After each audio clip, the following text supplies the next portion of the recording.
कि एक व्यस्त सड़क के किनारे रोज शाम को लगभग 8 बजे एक बूढ़ा आदमी आकर बैठ जाता था। उसके बाल बिखरे हुए, कपड़े थोड़े पुराने और चेहरे पर एक अजीब सा खालीपन था। उसके आगे जमीन पर एक गत्ते का डिब्बा रखा था जिस पर मोटे अक्षरों में लिखा था, एक मुस्कान या दो मीठे बोल, दान से कीमती। लोग आते, उसे अजीब नजरों से देखते और निकल जाते। कुछ लोग उसे भिखारी समझकर 10 रुपए का सिक्का फेंक देते, लेकिन बूढ़ा आदमी पैसों को हाथ भी नहीं लगाता था। वो बस आने जाने वालों के चेहरों को देखता, और जब कोई उसकी तरफ देखकर मुस्कुरा देता तो उसकी आंखें चमक उठतीं। एक दिन शहर का एक बहुत बड़ा और व्यस्त रहने वाला बिजनेसमैन, जिसका नाम कबीर था, अपनी मर्सिडीज कार से उतरा। उसका दिन बहुत खराब बीता था। ऑफिस में घाटा हो चुका था और दिमाग तनाव से फटा जा रहा था। गुस्से में जब वो उस बूढ़े आदमी के पास से गुजर रहा था तो उसका पैर गत्ते के डिब्बे से टकरा गया।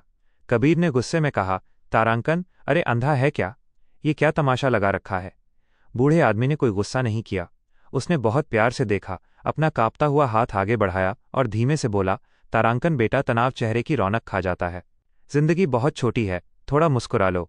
कबीर को उस बूढ़े की बात दिल पर लग गई। उसने गुस्से को छोड़ दिया, एक लंबी सांस ली और उसके चेहरे पर एक हल्की सी मुस्कान आ गई। उसने जेब से एक कड़क नोट निकालकर डिब्बे में डालना चाहा। तब बूढ़े आदमी ने हाथ जोड़कर कहा, तारांकन बाबूजी, पैसे नहीं चाहिए।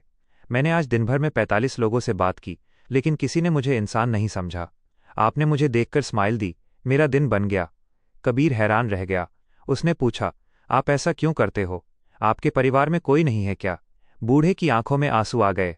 उसने धीरे से कहा, तारांकन था बेटा, सब कुछ था। एक बेटा था जो इंजीनियर बना, विदेश चला गया और फिर कभी पीछे मुड़कर नहीं देखा। उसने मुझे पैसे तो बहुत भेजे, लेकिन अपना वक्त और एक प्यारी सी मुस्कान देना भूल गया। मैं यहाँ पैसे मांगने नहीं बैठता बाबू। मैं उन बच्चों को ढूंढता हूँ जो अपने बूढ़े माँ बाप को भूल चुके हैं, ताकि उन्हें देखकर अपने बेटे की याद मिटा सकूं।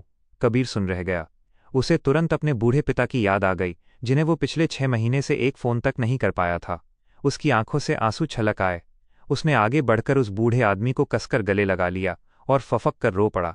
कबीर ने उसी वक्त फैसला किया कि वो आज ही अपने पिता के पास जाएगा। शिक्षा, दौलत और शोहरत चाहे जितनी भी कमा लो, लेकिन अपने माता पिता को वक्त देना और उनके चेहरे पर मुस्कान लाना दुनिया की सबसे बड़ी दौलत है। क्या आपको ये कहानी पसंद आई?